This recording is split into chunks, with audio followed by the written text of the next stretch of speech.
want to help others, because if they keep not happy, they are going to come after you. Guess who we have in this week's episode of The Trailblazers? It is Leighton McKnight. Mr. McKnight is the territory leader for international accounting firm PricewaterhouseCoopers and a known philanthropist across Jamaica. In fact, he received national honors from the government of Jamaica for his many years of service, particularly to the nation's youth. So he'll be sharing some vital strategies that we can take to not only achieve his level of success, but to go beyond that. Stay tuned. Some of us are so chicken, so scared that a lot of what we do requires results for a member keep. Man, we have to, kind of breathe a little. And Oprah grabbed my hand. Get your house in order and position for the opportunity. Address what you have been experiencing. You have to be quiet.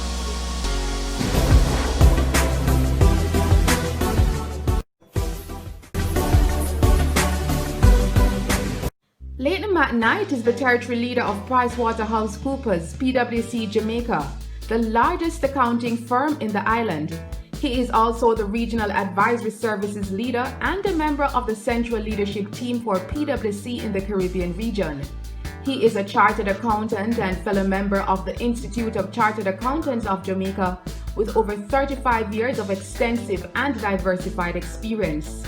He is a fellow member of both the Institute of Chartered Accountants of Jamaica and the Chartered Association of Certified Accountants.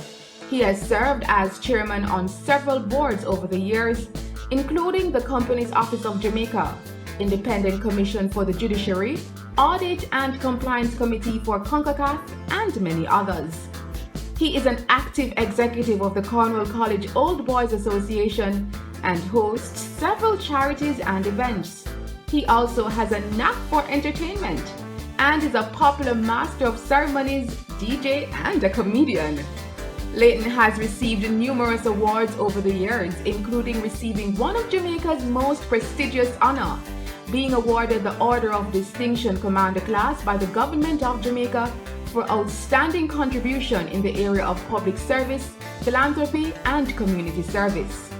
Other notable awards include ACCA Caribbean Award for Outstanding Support and Services, Institute of Chartered Accountants of Jamaica Distinguished Member Award, and many others. So you are the territory leader for PricewaterhouseCoopers, and you have accomplished quite a lot. You've been with them for about 30 years, I understand. But at the same time, you have quite an interesting journey because you came from humble beginnings. So you want to tell us about that? Yeah, well, the accomplishments is for people to judge. I really don't thrive on them. But as you rightly said, I am proudly from humble beginnings. When I was a youngster baby, my biological parents decided to marry. At 1.5 years old, I went to live with an aunt and uncle in rural St. James, South St. James, a place called Kensington, where just a mile away, Sam Sharp started the Sam Sharp Rebellion on the 27th of December, 1831. So I literally grew up largely with my aunt and uncle-in-law, who were like me parents. And then my biological parents came back. I used to just visit them for holidays. So school time, I would be in St. James. On holidays, I would be in St. James. So I was raised with two sets of parents and equal. I was well cared for and loved child, brought up with a lot of values and principles. Rural St. James, it meant going to primary school. It was what you call a banana district. The mainstay there was agriculture. Very, very average community. Most of the people there were farmers, not a lot of wealth. In fact, most kids I remember used to go to primary school, what we call barefoot, in other words.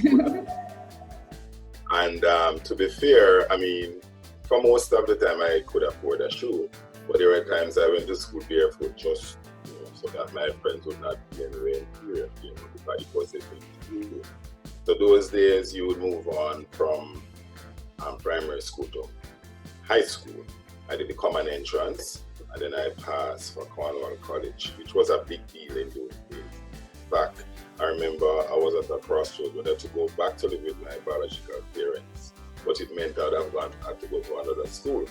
So I decided I wanted to go to incidentally, it started off a little strange because when you went to corner from which was country, you were being a country boy. And the boys Like from a country girl. Yes, from Upper Trelawney. I remember that. And that's why I gravitate towards it, because I believe in rural folks coming forward and excelling. So corner was a good experience. I mean, when I got there, and I remember coming 18th in the class at first. And I was left to that period because we didn't go to prep school at Mount Alvernia or Cornwall Avenue or Berkshire Road, so the big school. In fact, I was the only one there were 36 of us in the class. I was the only one who was from, my district class. There are schools who may have had 5 or 8 boys from the same school, so they had a group. So you were left to feel a little not good enough because you're a country boy. But I remember deciding to work, and I remember by the time I got to second form, I was doing reasonably okay. I got to third form, and third form in boys' school is a tough year. You know what I mean? They call it that year, it's grade 9. I really got in some bad company, and a great shot, I came 18th. And my father, not uncle-in-law, but just my father, that sat me down when the report, for those days when your report came, you were like terrified, God, what is in it, And I came 18th, and he sat me down, and he carried on, he really cussed me out, I mean, I cried because I was saying, listen to me, there are 36 of us in the class, and I came 18th, I beat half the and you understand? Anyway, the long and short, I tell that story because after that talking, we had some other friends, a C.P. Nelson and a principal from another school, and they really spoke me down. Sometimes, next time I came first, and for the rest of high school I came first, just one and went on to the O levels, got all my 8 O levels, went on to the 6th form, started off again because I want to be a pilot. I want to go to JDF to be a pilot. And I was just killing time in 6th form. So I wasted lower 6, but those days, A levels, it was a 2-year course. And when my lower 6 result came, they were terrible again. I'm not joking, my average was something like 27%. And they sat me down again. And I was like, I'm just in 6th form to kill time because I'm too young to go JDF. That wasn't the answer. Again, I shut up. I saw my A levels by upper 6. Turn around. It was those days geography. I did A-level geography, and it was a tough subject. From in Western Jamaica, from Trelawney to most years only one person. And I remember studying hard at the last minute for that geography that I was in. There were 3 papers, and when I did the first paper, I came out not feeling too bad, and then somebody said, "Who see the trick? Who see the trick?" I didn't see any trick. And then the postman, I realized that I missed this trick, and I was devastated. They were so sorry for me. I remember going to the library, sitting down on the ground, and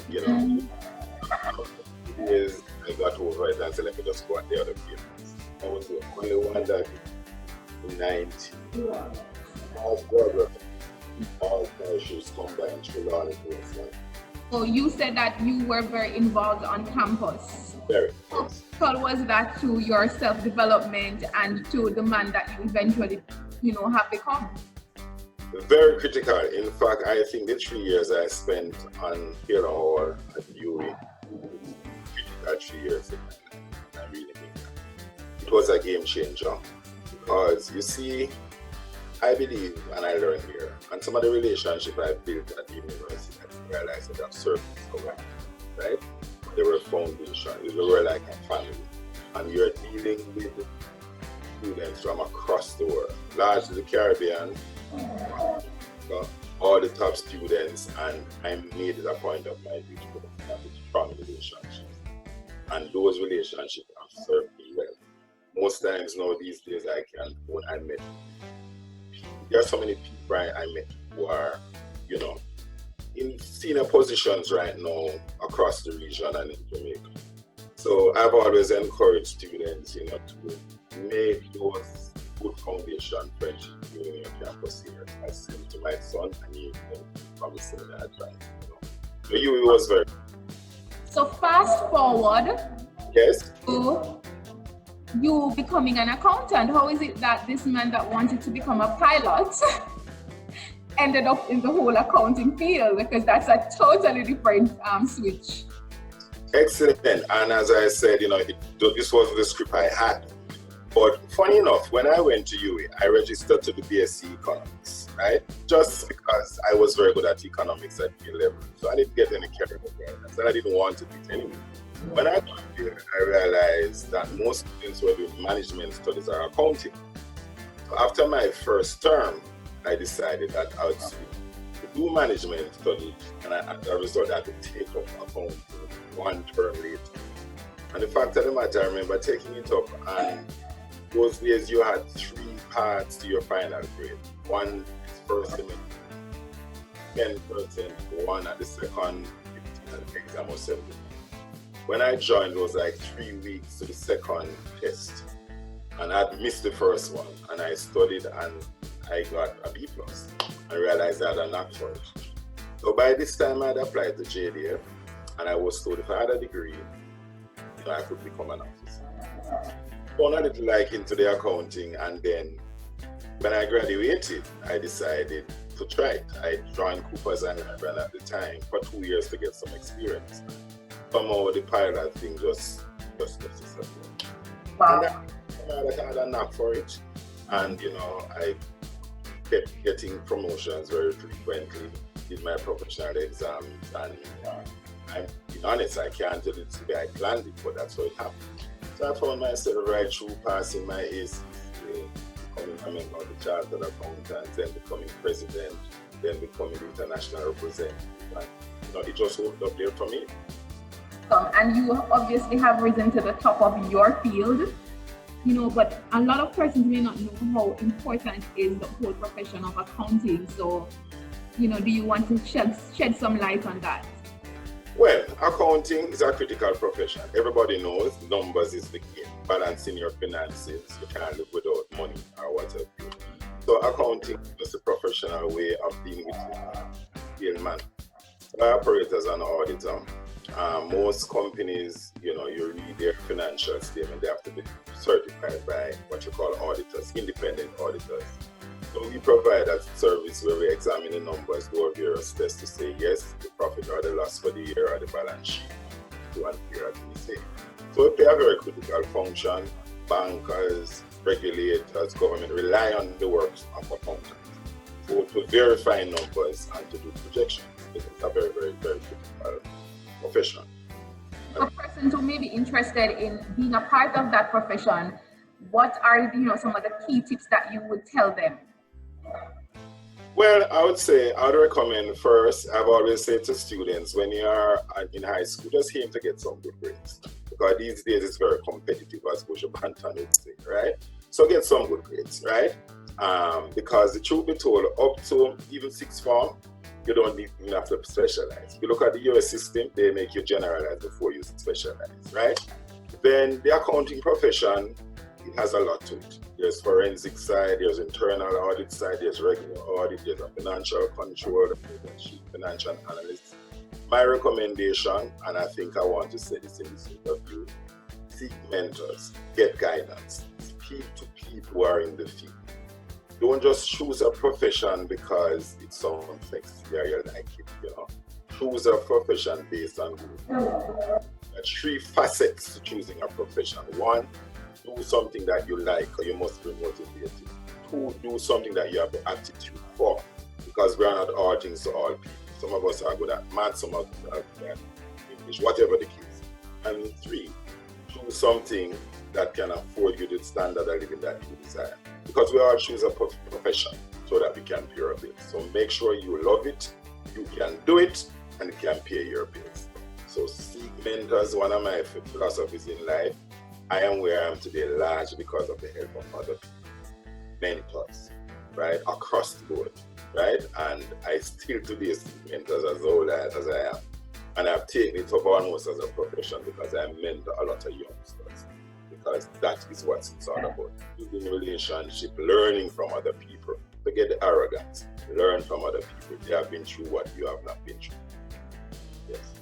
Amazing, and that moves me to I'm winding down, but moves me to my next question as it relates to philanthropy, because you are known as one of the biggest philanthropists in Jamaica. As a matter of fact, you earned the national honors because of your work. And why is it so important for you? Because you've helped so many young people over the years to advance themselves. So why is that so critical for you?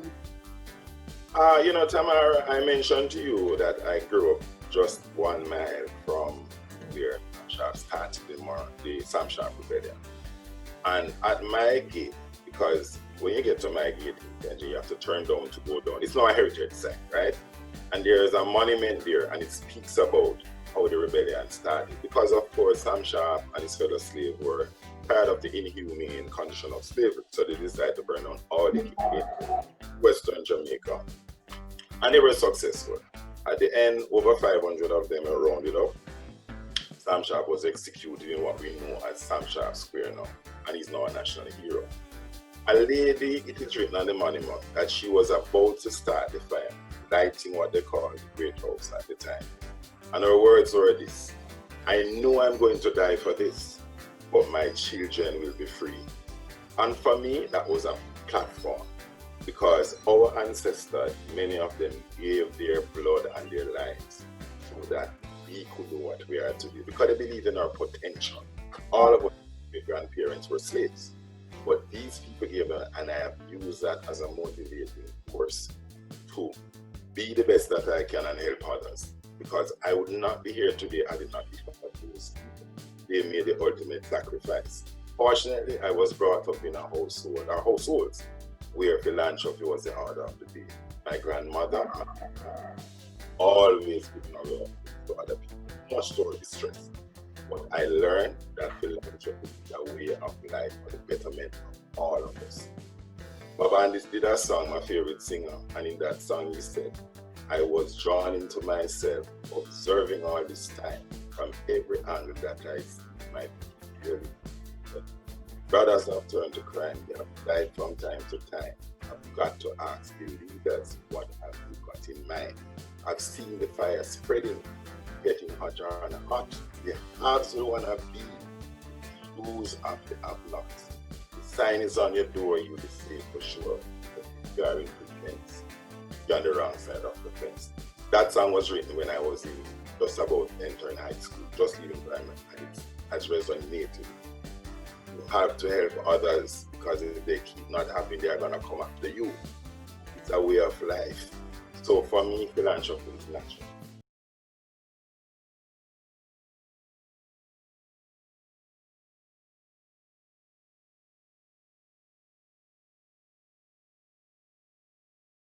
A pause for your motivational moment with this week's message from motivational speaker and author Jeffrey Azan. Regardless of how short life is, it is foolish to spend it doing things that you hate. Because life is really just a moment piled on to another moment in a sequence of moments until the final moment. So don't worry about the moment yet to come. Instead, live in this moment with the utmost purpose and intensity, even if the activity of this moment is rest and sleep. The past brings us two things. It brings us regret and lessons. The future also produces two things: hope and anxiety. But the most life-changing and powerful feeling, gratitude, is only created in the present. Move forward in the present, holding on to the lessons of the past and the hope of the future, because this, my friend, is the only way I know to truly live our life. And I tell you this, if you live your life in the moment, at the end of your days, you would have truly lived your life.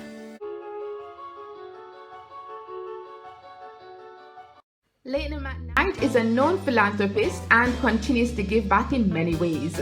A major avenue has been through Kiwanis. He has served the Kiwanis Club of North St. Andrew for 30 years, rising through the ranks to various leadership positions including director, president, and since 2002 presidential advisor.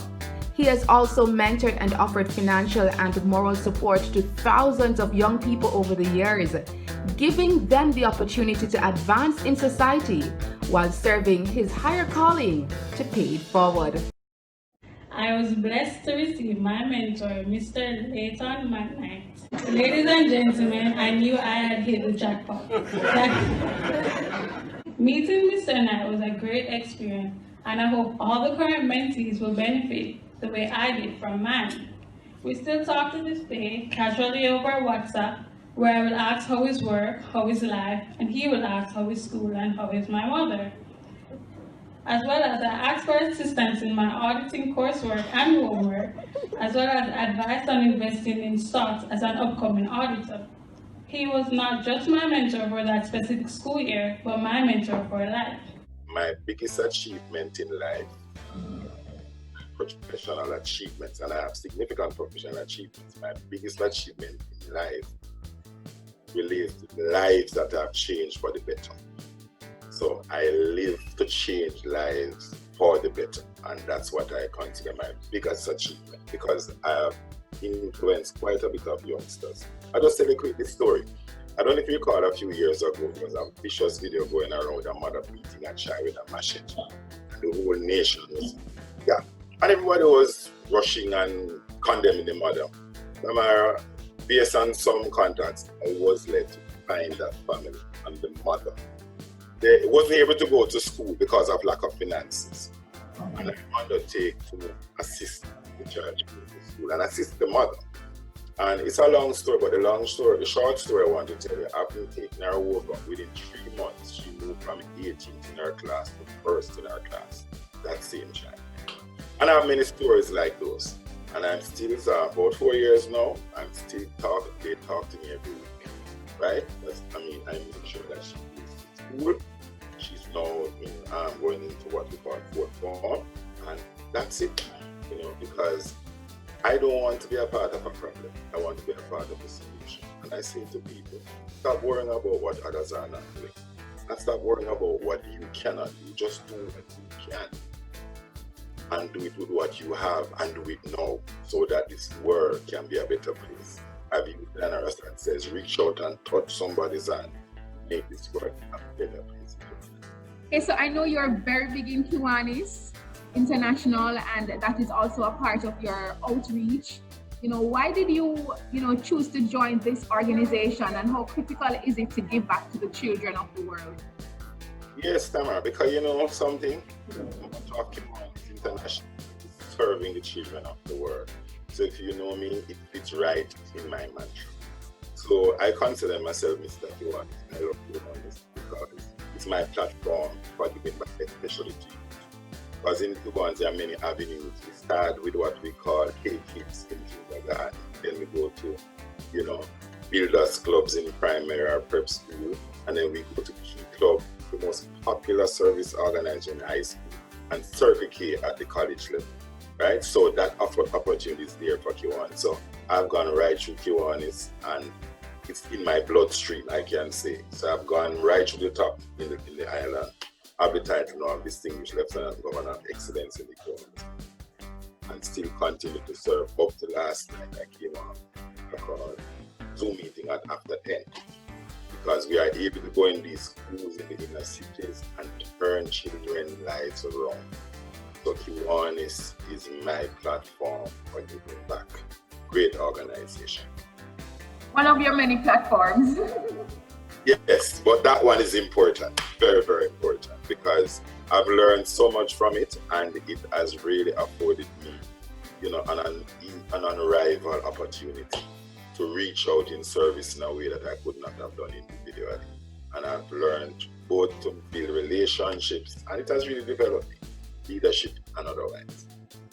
Okay, my penultimate question. I couldn't let it go and not touch on your comedic side. You know, you mentioned just now in terms of a particular song that you like, you are known to have some big parties. Yes. Known to be a big lover of music. So how important is it to have time for fun? Especially with the kind of work that you do. It's very important, and that's a very good question, Tamara, because guess what? I live what people would call a very stressful life, but I'm not stressed because I balance, right? I like to have fun. When I was on campus, I was a dancer to the king for 3 years, and I did it up to recently on Powerful Men and Women concert last year. I love music. I love to enjoy life. So on a Friday evening, I'm on the town. I go out to various spots, have a drink. Now, social distancing, so imagine I'm imprisoned. But a couple of us friends, we are working it out that we rotate, the bar from each house on to the next. But simply to have fun. I love football. I still play football. I've been very involved right up to senior levels in the league. As I said, I love music. I am a well-known master of ceremonies. Yes, you are. A lot of functions, a lot of weddings. I believe that you must be able to laugh at yourself and can't take yourself too seriously at times. It's called stress management. So I do all of those, and I do a lot of guest speaking, especially for high school graduation. So what I try to do is live a rounded life, right? And don't get ahead of yourself. Round yourself.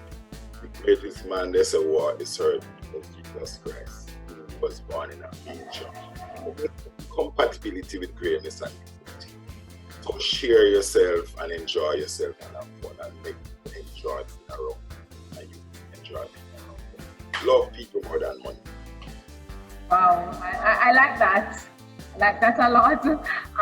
And just to quickly mention, I found out that your name at university was General Fire. Yes, I got that from DJ. So I was the general. But as a result of orientation, they call it ragged, but I want to say orientation. I was the general then. Awesome. All right, my final question to you as we wrap up this interview. Yes. Is there a secret formula for success for you? And if there's not, what would you say to other persons who are looking on, who want to be like you, want to become trailblazers? What is the strategy that they should take to become like you?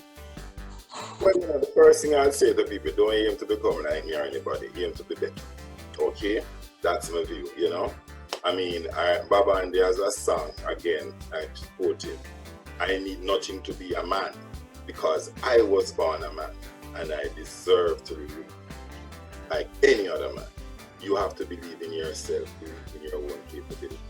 Remember, in life, in general, you may have two sets of people. You have who are for you, believe in you, mother, your family, some of your loved ones. And you have some out you call who are not so much for you, they don't believe in you, they think you're no good. Okay? I've always said to students, when you succeed, you make your loved ones, the ones who are in your corner, happy, and your detractors sad.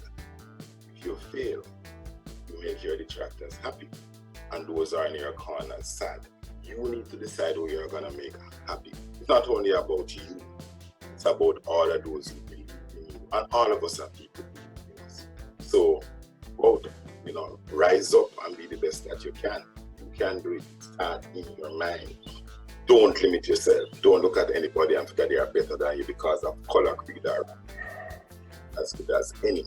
And you start with that and gradually, humbly go after your goals and your achievements. Awesome. Some very profound words there, and I'm sure our viewers will definitely appreciate that. Thank you so much for sharing on the Trailblazers, and continue to be a trailblazer in your own right. Well, thank you, Tams. I always enjoy interviewing with you. I don't see myself honestly as a trailblazer. I just see myself as a Jamaican who wants all the best for my people. That's why I see myself. There you go. But you are. We see you as one. So we are giving you that honor. We are giving you that title. Thank you very much. Enjoy the rest of the day, and bye to you and your viewers. Thank you. Nothing to be a man because I was born a man, and I deserve the right to live like any other man.